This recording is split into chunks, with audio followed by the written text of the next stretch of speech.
남쪽 고을의 악덕 부호 박두식의 집. 마당에는 짐승 같은 근육을 가지고도 매질 한 번에 벌벌 떠는 바보 종놈 개똥이가 살고 있었습니다. 사람들은 그가 덩치값도 못하는 팔푼이라며 손가락질했지만 정작 그가 밤마다 주인 몰래 부친의 무덤을 파헤치며 피눈물을 삼키는 광경은 누구도 목격하지 못했습니다. 그러던 어느 날 박두식은 이 바보에게 머리에 꽃을 꽂고 침을 흘리는 미친 처녀 연화를 신부로 붙여주며 온 마을의 비웃음거리를 만듭니다. 하지만 혼례 첫날 밤 신방의 촛불이 꺼지자마자 미친 신부는 소름 끼치도록 차가운 눈빛으로 변해 비녀 속에 숨겨둔 칼날을 바보 신랑의 목에 들이댑니다. 더욱 기막힌 사실은 목에 칼이 들어온 순간 바보 신랑이 겁에 질리기는커녕 묵직한 살기를 뿜어내며 신부의 손목을 단숨에 제압했다는 점입니다. 겉으로는 세상 천지에 둘도 없는 바보와 미치광이인 척 연기하며 원수의 집안에서 한 방을 쓰게 된 이 기괴한 부부에게는 차마 입 밖으로 꺼내지 못할 서슬 퍼런 계획이 숨겨져 있었습니다. 남쪽 고을에 박두식이라는 부자가 살고 있었습니다. 겉으로는 인심 좋은 처사 행세를 했지만 그의 본성은 탐욕으로 가득했죠. 저택 마당에서는 날마다 흙먼지가 피어올랐고 고용된 이들은 쉴 새 없이 땀을 흘리며 일해야 했어요. 그 마당 한쪽에 유난히 덩치가 큰 사내가 있었습니다.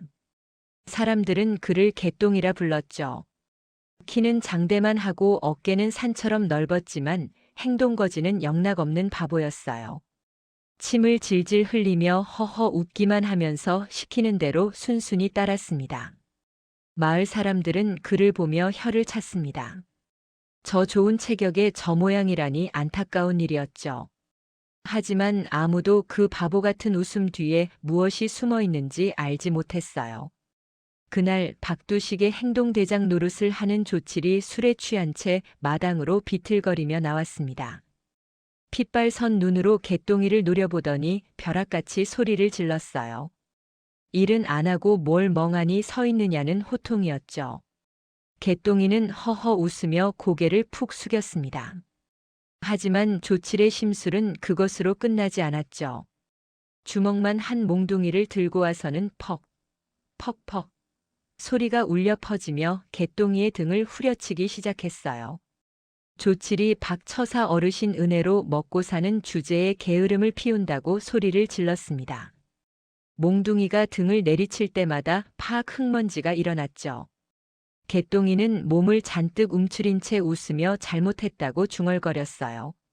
그런데 마당 한쪽에서 지켜보던 늙은 머슴이 이상한 점을 발견했습니다. 개똥이의 두 주먹이 땅바닥을 움켜쥐고 있었는데 드드득 흙이 으스러지는 소리와 함께 손가락 자국이 깊숙이 파여 들어가고 있었죠. 보통 힘으로는 불가능한 일이었어요. 그 완력이라면 조칠의 목을 단번에 비틀 수도 있을 터인데 개똥이는 이를 악물고 꾹 참으며 매를 맞고 있었습니다. 주변 사람들은 아무도 눈치채지 못했지만 개똥이의 뒷목에는 푸른 핏줄이 불끈불끈 솟아오르고 있었어요. 그때 박두식이 마루에서 탁탁 부채를 치며 느릿하게 걸어 나왔습니다. 조칠에게 손짓을 하며 그만두라고 말했죠. 바보놈 때려봤자 정신 못 차리는 건 매한가지라는 말과 함께요. 조칠이 헐레벌떡 몽둥이를 내려놓고 물러서자 박두식이 개똥이 앞에 턱 하고 섰습니다. 그의 날카로운 시선이 개똥이의 손가락에 닿았어요. 거기에는 옷가락지 하나가 끼어 있었죠. 푸른 빛이 도는 옥에 용 문양이 새겨진 가락지였습니다. 한눈에 봐도 귀한 집안의 물건이었죠. 개똥이가 허둥지둥 손을 뒤로 감추려 했지만 박두식이 번쩍 손을 뻗어 낚아챘어요. 박두식은 옷가락지를 빼앗아 햇빛에 비춰보았습니다. 초록빛이 영롱하게 반짝이자 그의 입꼬리가 씩 올라갔죠.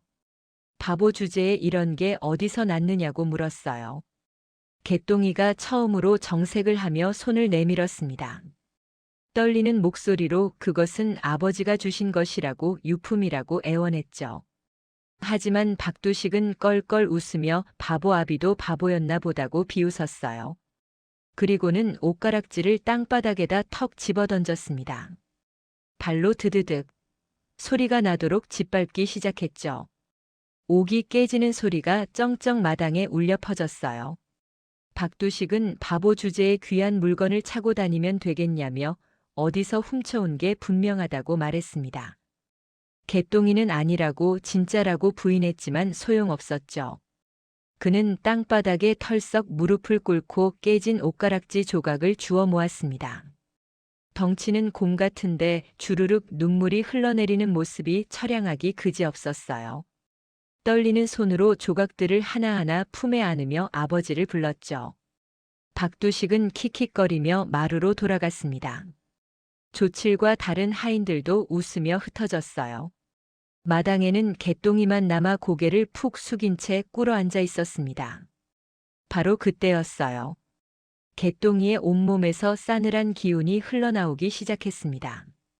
고개를 푹 숙이고 있어서 얼굴은 보이지 않았지만 뒷목의 핏줄이 불끈불끈 더욱 굵게 솟아올랐죠. 바람도 불지 않는데 살랑살랑 마당에 흙먼지가 일어나기 시작했어요. 주변 공기가 쭈뼛해지는 게 느껴졌습니다. 땅바닥을 움켜쥔 그의 두 주먹에서 드드득 뼈마디 소리가 났죠. 손가락이 흙 속으로 더욱 깊이 파고 들어갔어요. 마치 땅을 뚫고 들어갈 기세였습니다. 한참을 그렇게 꿇어 앉아 있던 개똥이가 천천히 고개를 들었어요. 그 얼굴에는 더 이상 바보 같은 웃음이 없었습니다.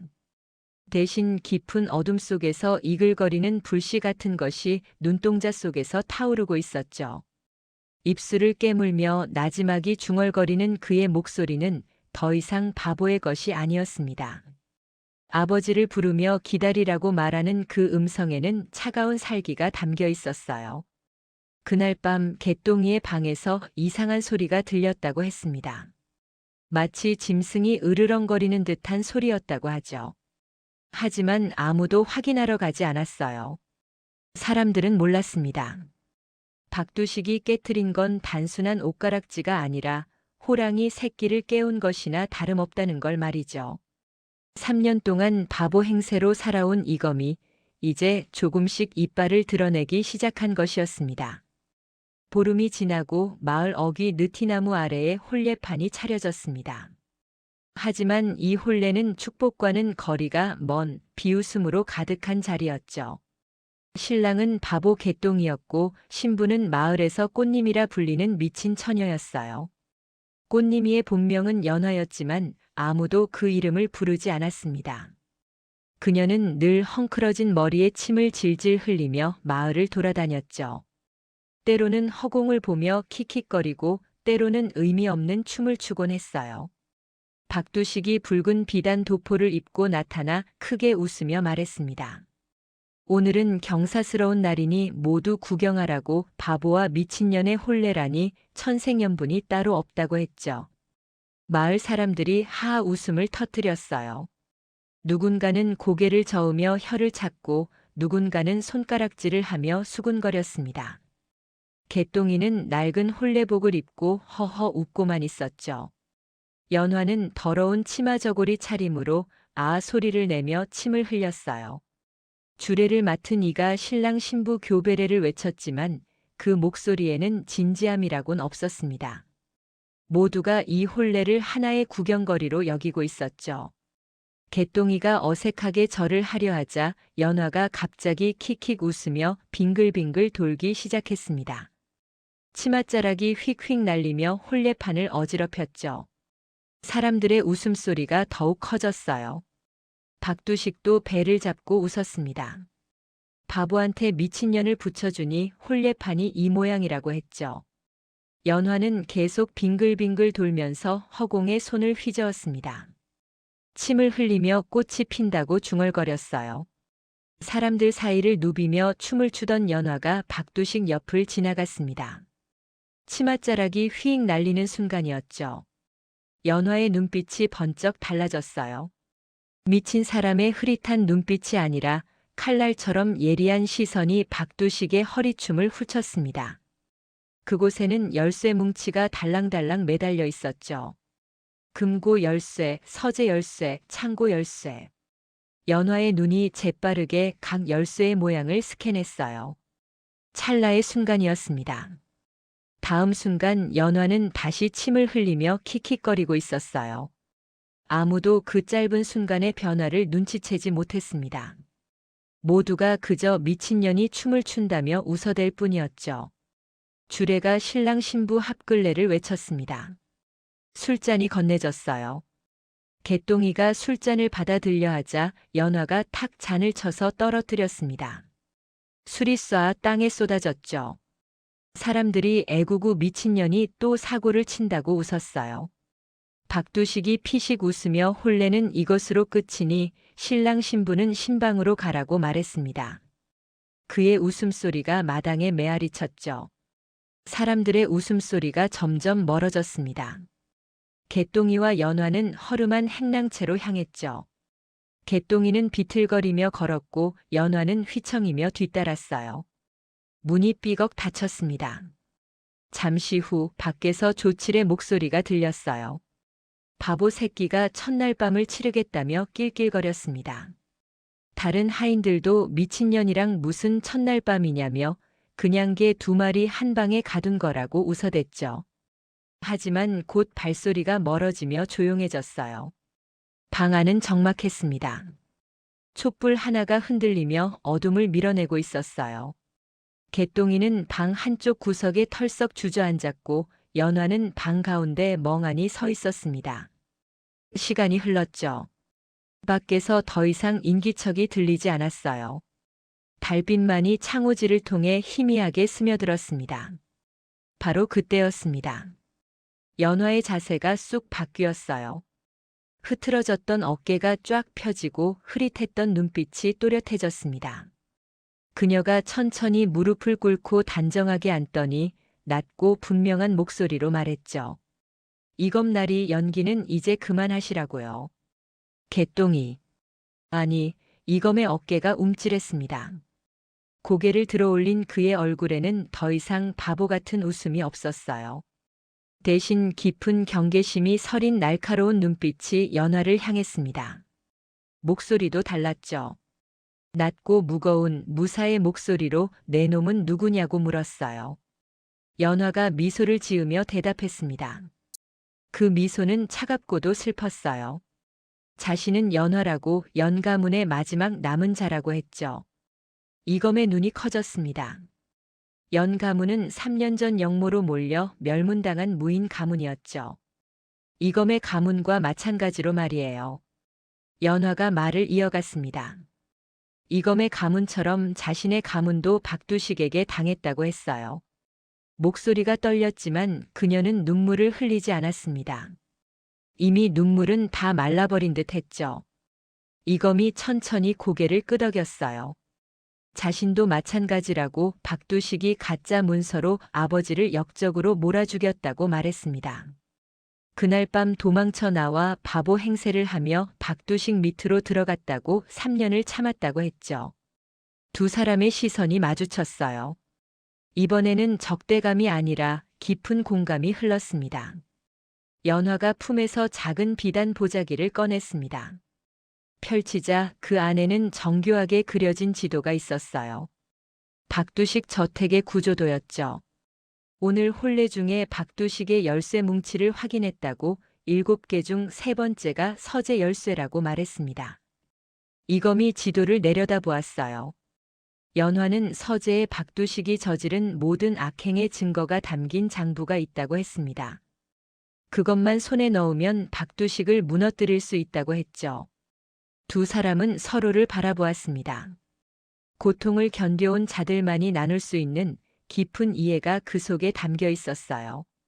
촛불이 훅 흔들리며 그림자를 만들어냈습니다.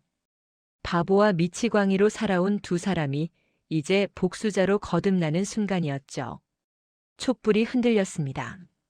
그림자가 벽에 일렁이며 기묘한 춤을 추었죠. 이검은 연화가 펼쳐 보인 지도를 한참 동안 내려다보았어요. 박두식 저택의 구조가 세밀하게 그려진 그 지도에는 비밀 통로와 경비 교대 시간까지 빼곡히 적혀 있었습니다.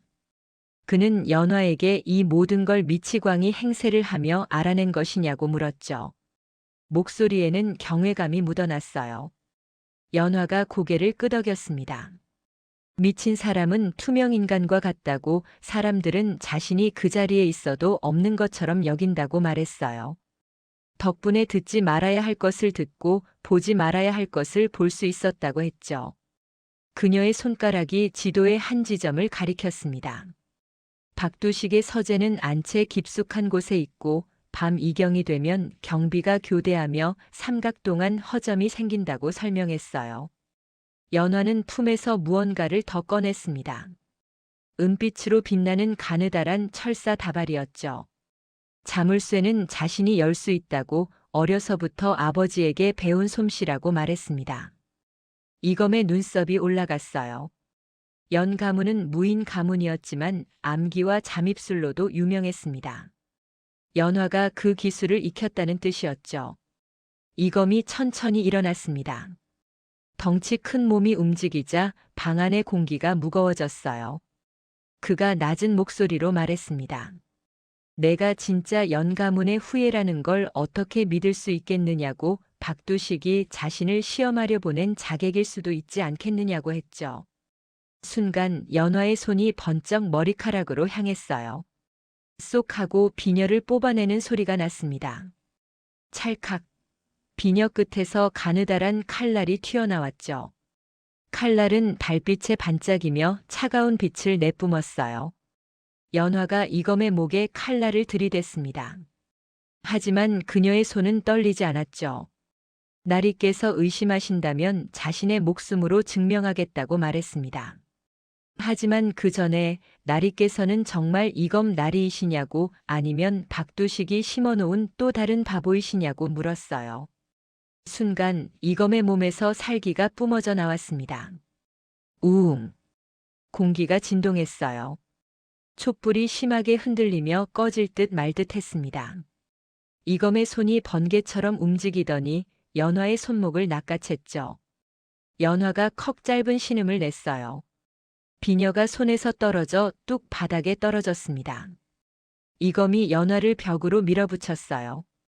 그의 다른 손이 연화의 목을 감쌌습니다. 조금만 힘을 주면 목이 부러질 것 같았죠. 감히 나를 시험하느냐는 그의 목소리는 낮았지만 그 안에는 무시무시한 살기가 담겨 있었어요. 연화는 숨이 막혀 얼굴이 붉어졌지만 눈빛만은 흔들리지 않았습니다. 그렇다고 나리도 자신을 시험하셨으니 당연한 일이라고 말했죠. 이검의 눈이 가늘어졌어요. 두 사람이 서로를 노려보았습니다. 칼날 같은 눈빛이 부딪혔죠. 한참을 그렇게 대치하던 이검이 천천히 손을 풀었습니다. 연화가 캑캑 기침을 하며 목을 감쌌어요. 이검은 바닥에 떨어진 비녀를 주워 연화에게 건넸습니다. 짧은 사과였지만 진심이 담겨 있었죠. 연화가 비녀를 받아들며 씁쓸하게 웃었어요. 아니라고 당연한 일이라고 서로를 믿지 못하는데 어찌 함께 복수를 하겠느냐고 말했습니다. 이검이 다시 자리에 앉았습니다. 연화도 그 맞은편에 앉았죠. 이검이 연화 가문이 어찌 멸문당했느냐고 물었어요. 연화의 눈빛이 어두워졌습니다. 3년 전 박두식이 아버지에게 거짓 밀서를 보냈다고 황명이라 속였다고 했죠. 아버지께서 그 밀서를 받으러 갔다가 역적으로 몰렸다고 했어요. 박두식이 미리 관가와 짜고 덫을 놓은 것이었습니다. 아버지와 오라비들은 그 자리에서 죽었고 집에 남아있던 어머니와 동생들도 모두 죽었다고 했죠. 연화의 목소리가 떨렸지만 그녀는 눈물을 흘리지 않았어요. 이미 눈물은 다 말라버린 듯 했습니다. 이검이 천천히 고개를 끄덕였습니다. 자신도 마찬가지라고 박두식이 아버지에게 가짜 옥새 문서를 보냈고 아버지께서는 역적으로 몰려 참수당하셨다고 말했어요. 어머니는 그 충격으로 돌아가셨다고 했죠. 그가 주먹을 꽉 쥐었어요. 손등에 핏줄이 불끈 솟아올랐습니다. 그날 밤 도망쳐 나왔다고 바보 행세를 하며 박두식 밑으로 들어갔다고 3년을 참았다고 말했습니다. 두 사람의 시선이 다시 마주쳤어요. 이번에는 적대감이 아니라 깊은 공감이 흘렀습니다. 연화가 말했습니다. 우리 둘만으로는 부족하다고 박두식은 관가와 손을 잡고 있다고 했죠. 이검도 알고 있다고 이 고을 사또가 박두식의 뇌물을 받아먹는 더러운 자라고 말했어요. 하지만 연화는 사또에게도 약점이 있다고 했습니다. 품에서 작은 종이 쪽지를 꺼냈어요. 사또의 아들이 도박 빚에 시달리고 있다고 그 증서를 자신이 손에 넣었다고 했죠. 이검의 눈이 빛났습니다.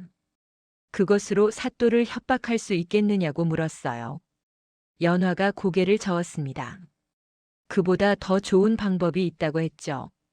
사또는 표면적으로는 박두식과 한편이나 속으로는 박두식이 너무 커지는 것을 두려워하고 있다고 말했어요. 적절한 명분만 주어진다면 사또는 박두식을 배신할 것이라고 했습니다. 박두식의 비리 장부를 손에 넣어 사또에게 바치면 사또는 자신의 안위를 위해서라도 박두식을 잡아들일 거라고 했죠. 이검이 턱을 쓰다듬었어요. 연화의 계획은 치밀했습니다. 하지만 위험하다고 장부를 훔치다 들키면 어쩌겠느냐고 물었어요. 연화가 이검을 똑바로 바라보았습니다. 그래서 나리가 필요하다고 자신이 장부를 훔치는 동안 나리께서 자신을 지켜주셔야 한다고 말했죠. 나리의 무공이라면 가능하겠느냐고 물었어요. 이검이 잠시 침묵했습니다. 그리고 천천히 고개를 끄덕였어요. 좋다고 함께하자고 우리 둘이 손을 잡으면 박두식 그놈을 무너뜨릴 수 있을 것이라고 말했습니다. 두 사람이 손을 마주 잡았습니다. 바보와 미치광이로 살아온 두 생존자가 이제 복수자로 거듭나는 순간이었죠. 촛불이 후 크게 타올랐습니다. 그림자가 벽에 길게 드리워졌어요. 마치 두 마리 맹수가 으르렁거리는 것 같았습니다. 밖에서는 여전히 고요했어요. 아무도 몰랐습니다. 이 초라한 신방에서 박두식의 몰락이 시작되고 있다는 것을요. 다음 날부터 두 사람의 이중 생활이 시작되었습니다. 해가 뜨면 개똥이와 꽃님이는 여전히 바보 부부였어요. 개똥이는 침을 흘리며 마당을 쓸었고 꽃님이는 헝클어진 머리로 빨래를 하다가 물을 쏟아댔습니다. 사람들은 그들을 보며 웃어댔죠.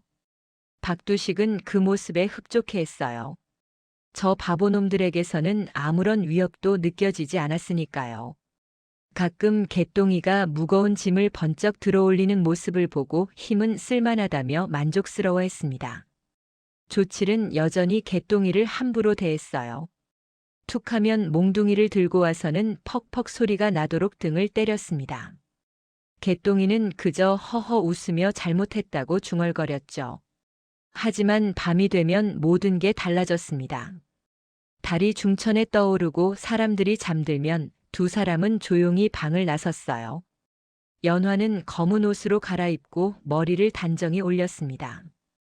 바보 같던 눈빛은 온데간데 없고 날카로운 여우 같은 눈빛만 남았죠. 이검도 마찬가지였어요. 멍한 표정은 사라지고 예리한 무인의 기운이 온몸에서 흘러나왔습니다. 첫 번째 밤 연화는 박두식의 서재로 향했습니다. 담을 넘는 그녀의 몸놀림은 고양이처럼 가벼웠어요. 발소리 하나 내지 않고 지붕 위를 훌훌 건너갔습니다. 이검은 그림자 속에 숨어 주변을 경계했죠. 서재 문 앞에 도착한 연화가 품에서 가느다란 철사를 꺼냈습니다.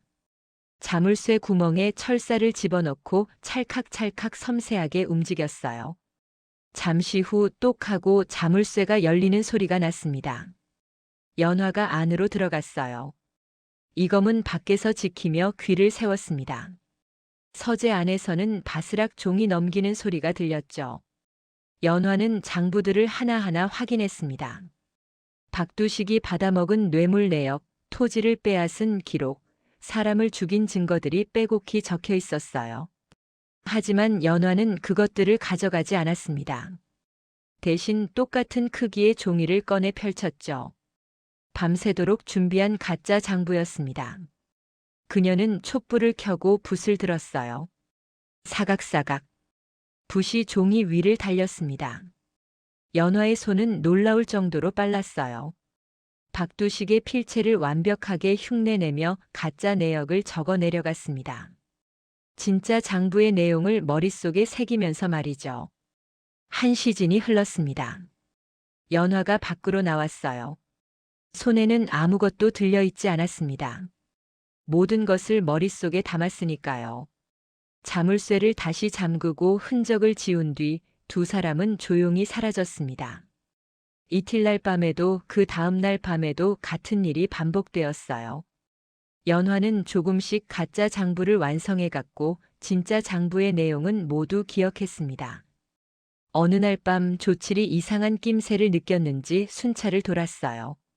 이검과 연화는 재빨리 지붕 그림자 속에 숨었습니다. 조칠이 바로 아래를 지나갔죠. 이상한데. 분명 무슨 소리가 들린 것 같은데. 조칠이 중얼거리며 주변을 살폈습니다. 하지만 아무것도 보이지 않았어요. 한참을 두리번거리던 조칠이 고개를 갸우뚱하며 돌아갔습니다. 이검과 연화는 숨을 죽이고 있다가 조칠이 완전히 사라진 뒤에야 움직였어요. 아슬아슬한 순간이었습니다. 나흘째 되는 밤 이검은 홀로 마을 뒤편 공동묘지로 향했습니다. 달빛 아래 비석들이 줄지어 서 있었어요.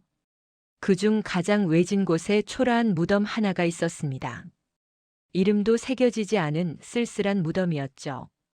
이검의 아버지가 묻힌 곳이었습니다. 이검이 무덤 앞에 무릎을 꿇었어요. 한참 동안 말없이 앉아 있다가 천천히 땅을 파기 시작했습니다. 손으로 흙을 퍼내는 그의 동작은 조용했지만 빨랐어요. 한 자, 두 자. 점점 깊어지는 구덩이. 그리고 드디어 손끝에 단단한 무언가가 닿았습니다. 이검이 흙을 털어냈어요. 기름종이로 여러 겹싸인 긴 물건이 나타났습니다. 조심스럽게 기름종이를 벗겨내자 검집이 모습을 드러냈죠. 검은빛 칠이 된 검집이었습니다. 세월이 흘렀지만 여전히 단단하고 묵직했어요. 이검이 떨리는 손으로 검을 뽑아냈습니다. 챙그랑. 검이 검집에서 빠져나오며 맑은 소리를 냈습니다.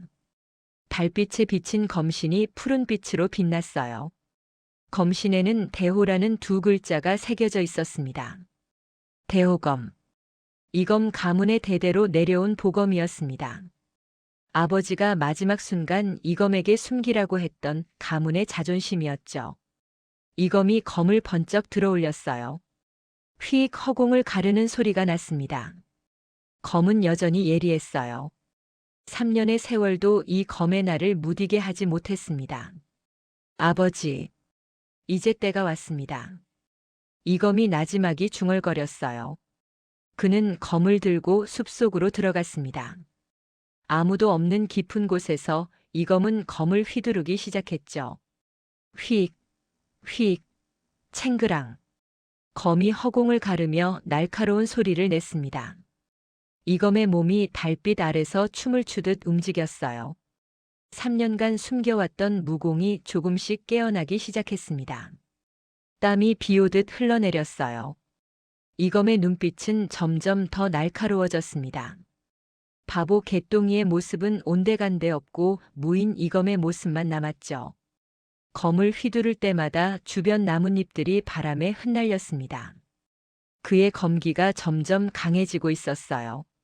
한 시즌이 흘렀습니다. 이검이 마지막 초식을 마치고 검을 거뒀어요. 거친 숨을 몰아쉬며 하늘을 올려다봤습니다. 달이 구름 사이로 숨었다 나왔다 하고 있었죠.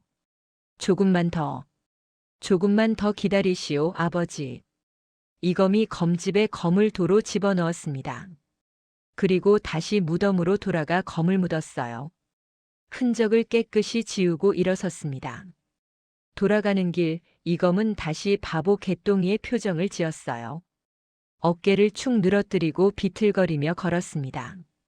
하지만 그의 등 뒤로 달빛이 드리운 그림자는 호랑이처럼 보였습니다. 다음 날 조칠이 개똥이를 보고 이상하다는 표정을 지었어요. 뭔가 달라진 것 같은데 뭔지 모르겠다는 얼굴이었죠. 하지만 개똥이가 여전히 침을 흘리며 허허 웃자 조칠은 그냥 착각이었다며 고개를 저었습니다. 밤마다 연화는 장부를 베끼고 이검은 검을 휘둘렀어요. 두 사람의 준비는 차곡차곡 진행되고 있었습니다. 박두식은 아무것도 몰랐죠. 자신의 저택 안에서 자신을 무너뜨릴 칼날이 벼려지고 있다는 것을요. 보름이 지난 어느 날 아침 박두식이 개똥이를 불렀습니다. 마루에 앉아있던 박두식의 얼굴에는 기묘한 미소가 걸려 있었어요. 개똥이가 허허 웃으며 마루 앞에 섰습니다. 박두식은 부채를 탁탁 치며 개똥이를 위아래로 훑어봤죠. 개똥아, 내 놈 요즘 부쩍 튼튼해진 것 같구나. 개똥이가 고개를 갸웃거리며 웃었어요. 박두식이 계속 말을 이었습니다. 오늘 내 놈에게 중요한 심부름을 시키겠다. 이 문서를 관아에 가져다 주거라. 박두식이 기름종이로 싼 문서 꾸러미를 건넸어요. 개똥이가 멍한 표정으로 그것을 받아들었습니다. 박두식의 눈빛이 번뜩였죠. 사또께 직접 전해야 한다. 알아듣겠느냐? 개똥이가 고개를 끄덕이며 히히 웃었습니다. 박두식은 만족스러운 표정으로 손을 흔들어 보냈어요. 개똥이가 비틀거리며 마당을 나섰습니다. 하지만 행랑채로 돌아가는 그의 등 뒤에서 박두식과 조칠이 낮게 웃는 소리가 들렸어요. 저 바보놈, 자기가 역적 문서를 들고 가는 줄도 모르겠지. 크크, 관아에 도착하는 즉시 잡혀갈 게야. 저놈이 역모를 꾸민다는 증거까지 다 들어있으니 이검이란 놈의 흔적을 완전히 지워버리는 거지. 바보로 살든 뭘 하든 이제 끝이다. 두 사람의 음흉한 웃음소리가 마당에 퍼졌습니다. 개똥이가 행랑채로 돌아왔어요. 연화가 빨래를 하는 척하며 그를 맞았습니다. 문을 닫는 순간 두 사람의 표정이 동시에 바뀌었죠. 이검이 문서 꾸러미를 펼쳐 보였습니다. 연화가 재빨리 내용을 훑었어요. 역모 문서였습니다. 이검이 역적들과 손을 잡고 모반을 꾸몄다는 거짓 증거들이 빼곡히 적혀 있었죠. 편지, 밀서, 증인 진술. 모두 정교하게 위조된 것들이었어요. 연화의 얼굴이 굳었습니다. 이건 완벽한 함정이옵니다. 이 문서를 들고 관아에 가시면 그 자리에서 체포되실 것입니다. 이검이 천천히 고개를 끄덕였어요. 그는 이미 알고 있었습니다. 박두식의 눈빛이 평소와 달랐다는 것을, 조칠이 자신을 보며 비웃는 표정을 지었다는 것을요. 박두식이 더 이상 기다리지 않기로 한 모양이구나. 연화가 이검의 팔을 붙잡았습니다.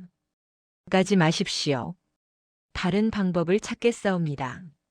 하지만 이검은 고개를 저었어요. 아니다. 이것이 바로 기회다. 연화의 눈이 커졌습니다. 이검이 문서를 다시 기름종이로 쌌죠. 박두식은 나를 완전히 제거하려 한다. 그렇다면 이제 그놈도 방심할 것이다. 하지만 나리께서 잡혀가시면 내가 움직일 시간을 벌어주는 것이다. 이검이 연화의 어깨에 손을 얹었어요. 그의 눈빛은 단호했습니다. 내가 관아로 가면 박두식은 안심할 것이다. 그때 내가 진짜 장부를 가지고 사또를 만나라. 사또가 누구 편에 설지는 내 손에 달려있다. 연화가 입술을 깨물었습니다. 위험한 계획이었어요. 자칫하면 이검은 정말로 죽을 수도 있었죠. 제가 실패하면 어쩌려고 그러십니까? 이검이 씁쓸하게 웃었어요. 그럼 우리 둘 다 죽는 것이지. 어차피 복수를 포기할 수는 없지 않은가. 해가 중천에 떠올랐습니다. 이검이 문서 꾸러미를 들고 관아로 향했어요. 허름한 옷을 입고 비틀거리며 걷는 모습은 여전히 바보 개똥이었습니다. 마을 사람들이 그를 보며 수군거렸어요. 개똥이가 어딜 가는 거요? 관아 쪽으로 가네. 무슨 일이려나. 이검은 묵묵히 걸었습니다. 발걸음은 느렸지만 멈추지 않았어요. 관아가 점점 가까워졌습니다. 높은 담장과 큰 대문이 보였죠. 문 앞에는 포졸들이 서 있었어요. 이검이 대문 앞에 섰습니다. 포졸 하나가 다가왔죠. 뭐 하는 놈이냐? 이검이 허허 웃으며 문서를 내밀었어요. 박처사 나리께서 사또 나리께 드리라고. 포졸이 문서를 받아 펼쳐봤습니다. 순간 그의 얼굴이 굳었어요. 다른 포졸에게 손짓을 했죠. 이놈을 잡아라. 순식간에 여러 포졸이 달려들었습니다. 이검의 팔을 붙잡고 뒤로 돌렸어요. 이검은 저항하지 않았습니다. 그저 멍한 표정으로 서 있을 뿐이었죠. 뭔 일이십니까? 닥쳐라, 이 역적놈아. 포졸이 이검의 뒤통수를 탁 쳤습니다. 이검이 비틀거렸어요. 포졸들이 이검을 끌고 관아 안으로 들어갔습니다. 대문이 쿵 하고 닫혔죠. 그 순간 박두식의 저택에서는 연화가 움직이고 있었습니다. 검은 옷으로 갈아입은 연화가 서재로 향했어요. 대낮이었지만 사람들의 눈길은 모두 이검이 끌려간 소식에 쏠려 있었습니다. 박두식과 조칠도 관아 쪽으로 향했죠. 저택은 텅 비어 있었어요. 연화가 서재 문을 열었습니다. 자물쇠를 따는 데는 10초도 걸리지 않았어요. 안으로 들어가 장부가 있는 곳으로 직행했습니다. 밤마다 봐왔던 바로 그 장부를. 손이 장부에 닿는 순간 바깥에서 발소리가 들렸습니다. 연화의 심장이 쿵쾅거렸어요. 누군가 돌아오고 있었습니다. 시간이 없었죠. 연화가 장부를 품에 넣고 창문으로 향했습니다. 창문을 열고 밖으로 뛰어내렸어요. 쿵 하고 땅에 착지하는 소리가 났습니다. 누구냐? 뒤에서 고함 소리가 들렸어요. 연화는 뒤도 돌아보지 않고 담을 넘었습니다. 한편 관아에서는 이검이 마당 한가운데 무릎 꿇려져 있었습니다. 사또가 높은 자리에 앉아 문서를 읽고 있었어요. 그 옆에는 박두식이 서서 음흉한 미소를 짓고 있었죠. 이검이란 놈이 역모를 꾸몄다. 증거도 명백하구나. 사또가 문서를 탁 내려놓았습니다. 당장 옥에 가두고 내일 아침 참수하도록 하라. 포졸들이 일제히 대답했어요. 예. 이검이 끌려가는 순간 그의 입가에 희미한 미소가 스쳤습니다. 아무도 눈치채지 못한 아주 작은 미소였죠. 이제 연화만 믿어야 했습니다. 그녀가 성공한다면 이 함정은 오히려 박두식을 무너뜨릴 최고의 무기가 될 것이었어요. 하지만 실패한다면 이검은 정말로 역적으로 죽게 될 것입니다. 다음 날 아침 관아 앞마당에는 수많은 인파가 모여들었습니다. 역적을 참수한다는 소문이 온 마을에 퍼졌기 때문이었죠. 사람들은 저마다 목을 빼고 처형장을 바라보았어요. 어린아이들까지 어른 손을 잡고 구경을 나왔습니다. 처형대 위에는 커다란 작두가 놓여 있었어요. 햇빛에 반짝이는 칼날이 섬뜩했습니다. 이검이 포졸들에게 끌려 나왔어요. 손과 발에는 쇠사슬이 채워져 있었습니다. 옷은 남루했고 얼굴은 상처투성이었죠. 밤새 신문을 당한 흔적이었어요. 하지만 이검은 여전히 멍한 표정이었습니다. 침을 질질 흘리며 허허 웃고 있었죠. 사람들이 저 바보놈이 역적이었다니 뭘 알고 역모를 꾸몄을까 하며 수군거렸어요. 포졸들이 이검을 작두 앞에 무릎 꿇렸습니다. 망나니가 칼을 갈며 다가왔어요. 칼날을 갈는 소리가 쇠르륵 마당에 퍼졌습니다. 사또가 높은 자리에 앉아 아래를 내려다보았어요. 그 옆에는 박두식이 서서 흡족한 표정을 짓고 있었습니다. 조칠도 그 뒤에서 비죽 웃고 있었죠. 박두식이 사또에게 나지막이 고맙다는 인사를 건넸습니다. 사또가 부채를 펼치며 당연한 일이라고 역적은 용서할 수 없다고 말했어요. 사또가 손을 들어 올리려는 순간이었습니다. 우렁찬 목소리가 관아 대문 쪽에서 울려 퍼졌어요. 잠깐 기다리라는 외침이었죠. 사람들이 일제히 고개를 돌렸습니다. 대문이 활짝 열리며 한 여인이 걸어 들어왔어요. 깨끗한 비단 옷을 입고 머리를 단정히 올린 여인이었습니다. 얼굴은 창백했지만 눈빛만은 형형했어요. 손에는 두꺼운 장부 하나를 들고 있었습니다. 사람들이 웅성거렸습니다.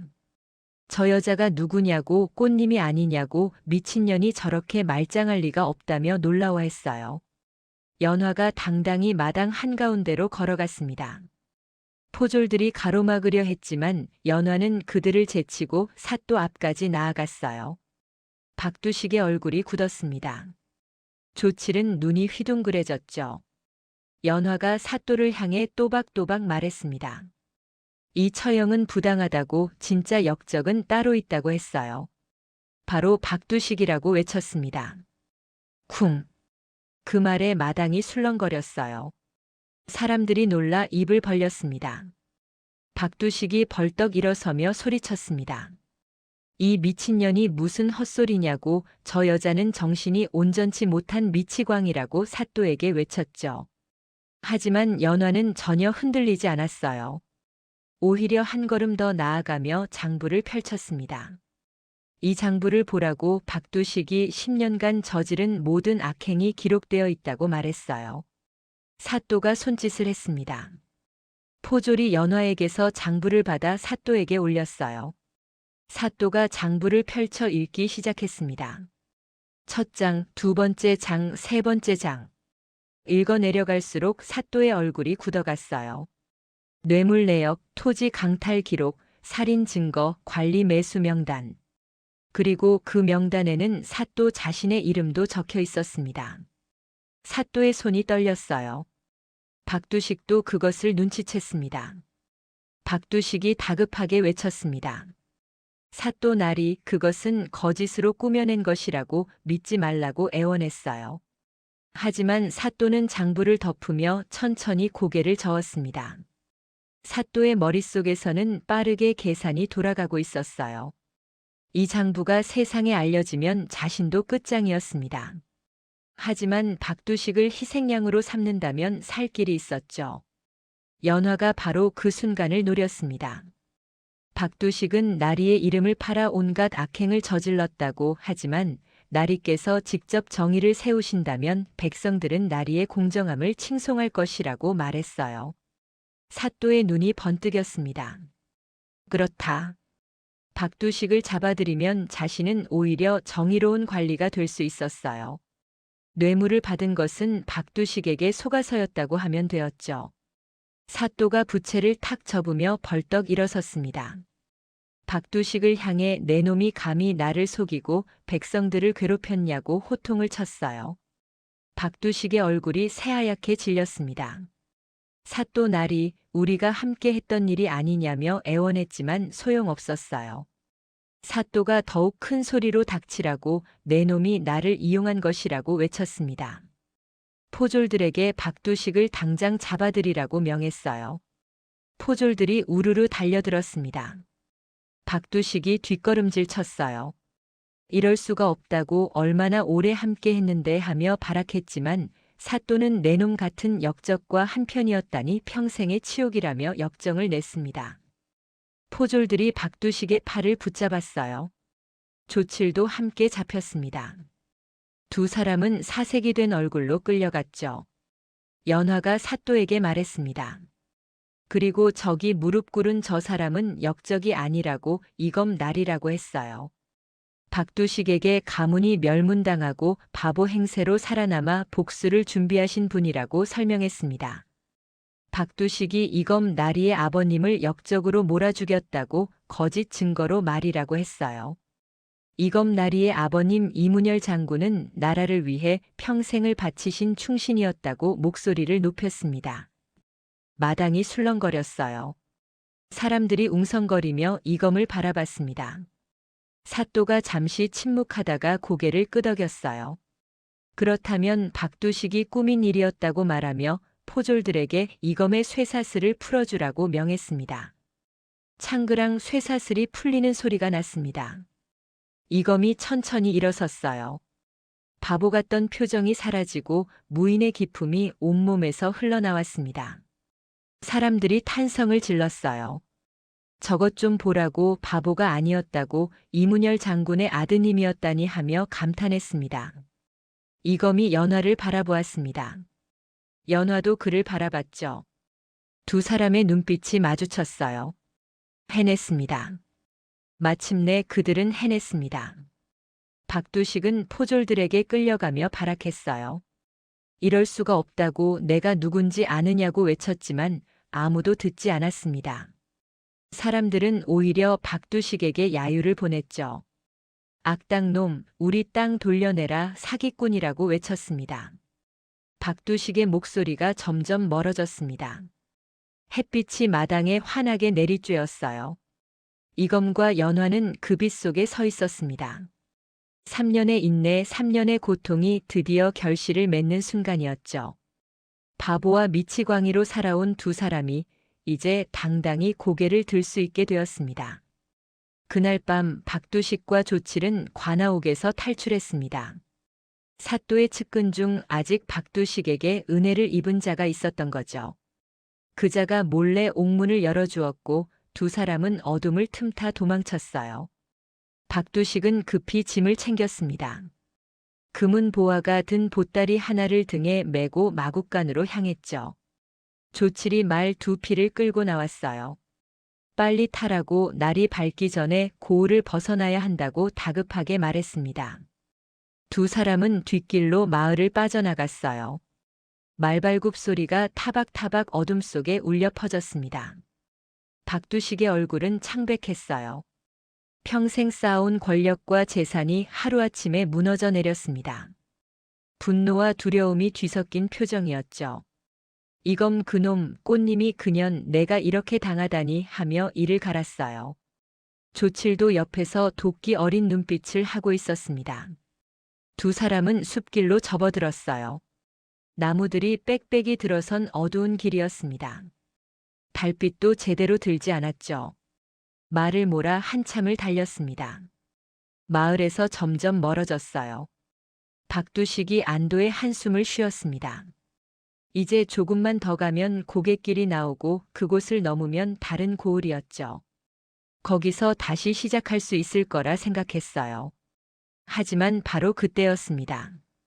앞쪽 길 한가운데 누군가 서 있었습니다. 달빛이 구름 사이로 비추며 그 사람의 윤곽을 드러냈어요. 덩치 큰 사내였습니다. 손에는 긴 검을 들고 있었죠. 박두식과 조칠이 급히 말을 멈췄습니다. 히잉 말이 울부짖으며 앞발을 들어올렸어요. 사내가 천천히 고개를 들었습니다. 달빛이 그의 얼굴을 비췄죠. 이검이었습니다. 바보 같던 표정은 온데간데 없었어요. 차가운 눈빛에 살기가 서려 있었습니다. 손에 든 검은 푸른 빛으로 빛나고 있었죠. 대오검이었어요. 박두식의 얼굴이 흑빛으로 변했습니다. 어떻게 여기에 있느냐고 떨리는 목소리로 물었어요. 이검은 대답하지 않았습니다. 그저 묵묵히 검을 들어 올렸죠. 조칠이 말에서 내려 칼을 뽑았습니다. 으르렁거리며 이검을 향해 달려들었어요. 이 개똥이 새끼가 하며 욕을 퍼부으면서 칼을 휘둘렀습니다. 조칠의 칼이 번쩍이며 이검을 향했습니다. 하지만 이검은 한 걸음도 움직이지 않았어요. 바로 그 순간 이검의 검이 번개처럼 움직였습니다. 챙그랑. 불꽃이 튀며 금속 부딪히는 소리가 울려 퍼졌습니다. 조칠의 칼이 두 동강이 나 땅에 떨어졌어요. 조칠이 멍한 표정으로 부러진 칼을 내려다봤습니다. 믿을 수 없다는 표정이었죠. 이검의 검이 다시 한번 섬광처럼 움직였습니다. 휙! 조칠의 몸이 비틀거렸어요. 가슴팍에 붉은 선이 그어졌습니다. 조칠이 눈을 크게 뜨더니 그대로 쿵 하고 쓰러졌죠. 먼지가 피어올랐어요. 단 2번의 칼질이었습니다. 3년간 매일 밤 갈고 닦은 검술이 조치를 단숨에 제압한 거였죠. 이검의 눈빛은 흔들림이 없었어요. 마치 당연한 일을 처리한 것처럼 담담했습니다. 박두식이 말에서 내려 뒷걸음질 쳤습니다. 떨리는 목소리로 잠깐 이야기 좀 하자고 애걸했어요. 이검이 천천히 박두식을 향해 걸어왔습니다. 발걸음 하나하나가 무거웠죠. 박두식이 보따리를 풀어 금은 보화를 쏟아냈습니다.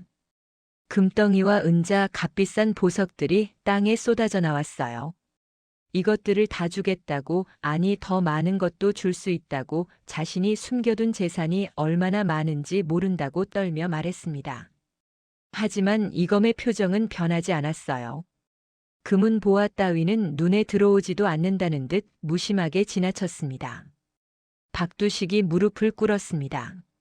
손을 비비며 빌기 시작했죠.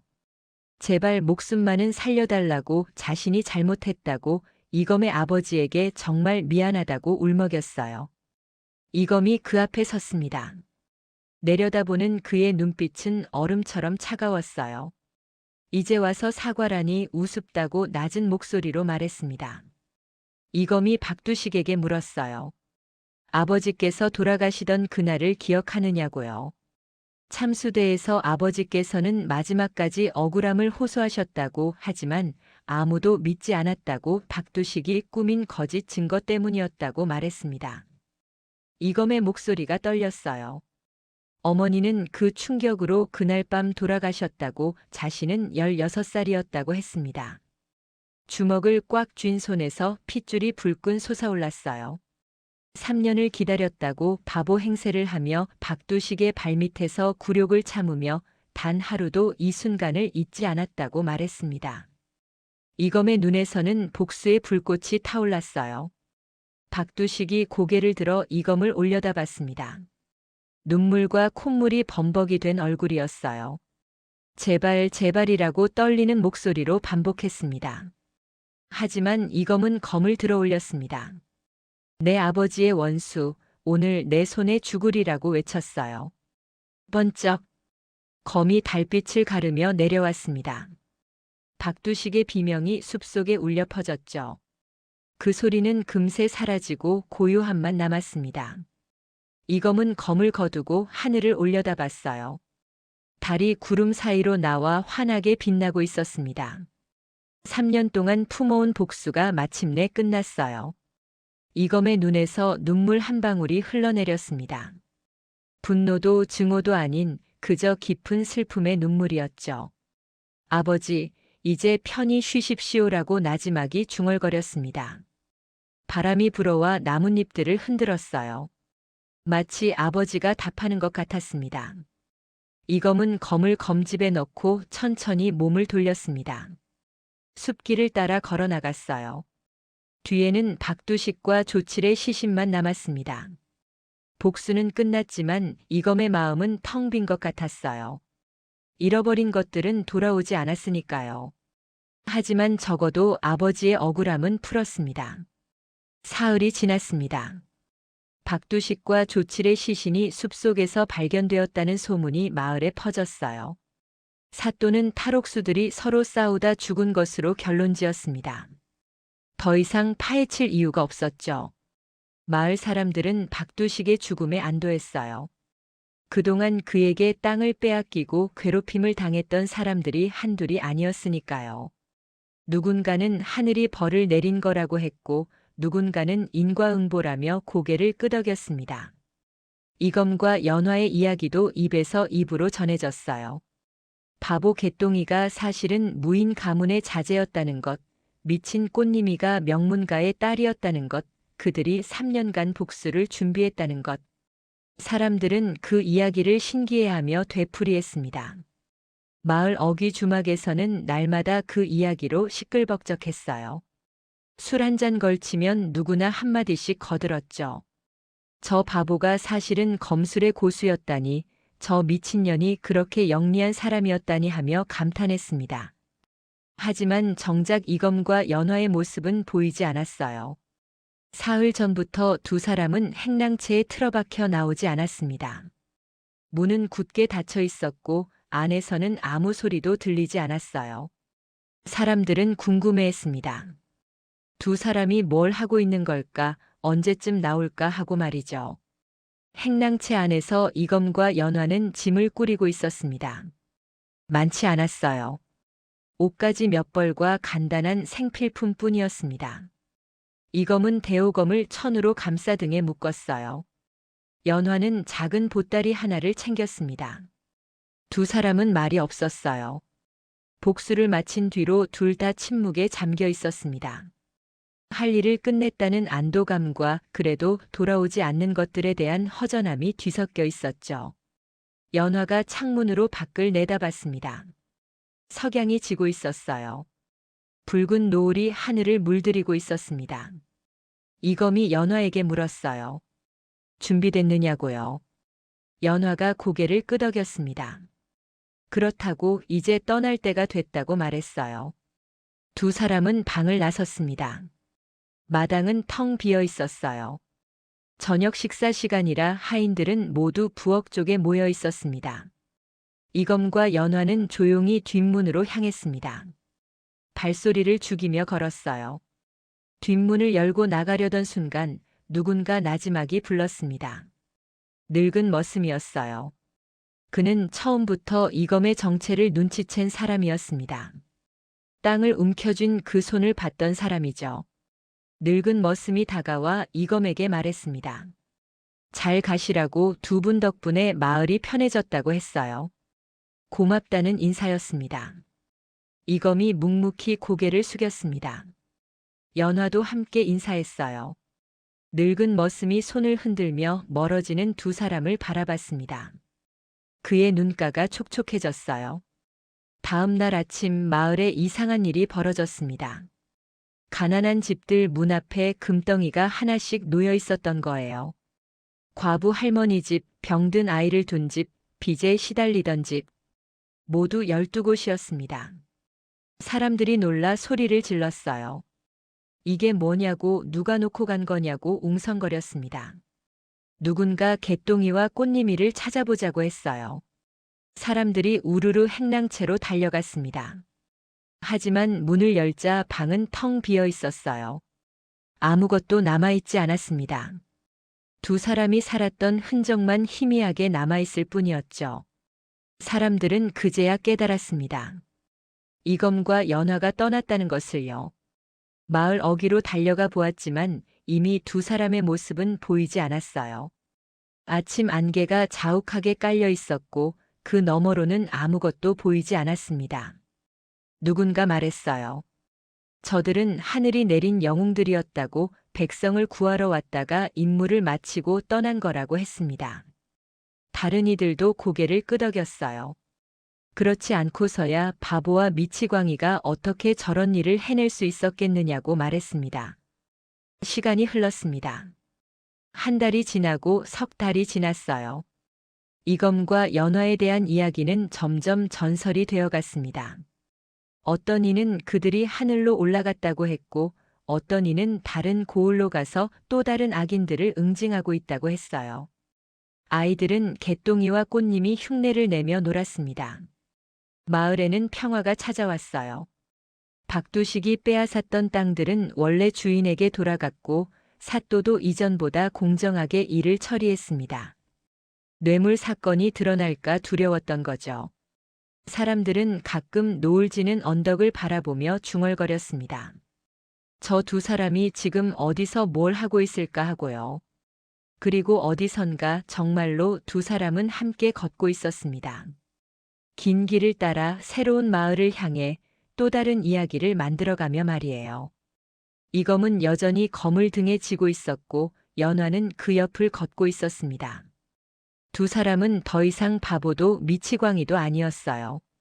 그저 서로를 의지하며 살아가는 동반자였습니다. 해가 지고 달이 떴습니다. 별들이 하늘에 총총히 박혔어요. 이검이 연화에게 물었습니다. 어디로 가고 싶으냐고요. 연화가 앞을 가리키며 대답했어요. 저 길 끝까지 우리 발이 닿는 곳까지 가고 싶다고요. 두 사람의 모습이 어둠 속으로 사라졌습니다. 하지만 사람들은 기억할 것입니다. 바보와 미치광이로 살았지만 결국 악을 무찌르고 정의를 세운 두 영웅의 이야기를요. 그리고 이 이야기는 대대로 전해질 것입니다. 아버지가 아들에게, 할머니가 손자에게 밤하늘 별빛 아래서 들려주는 옛날 이야기로 말이에요.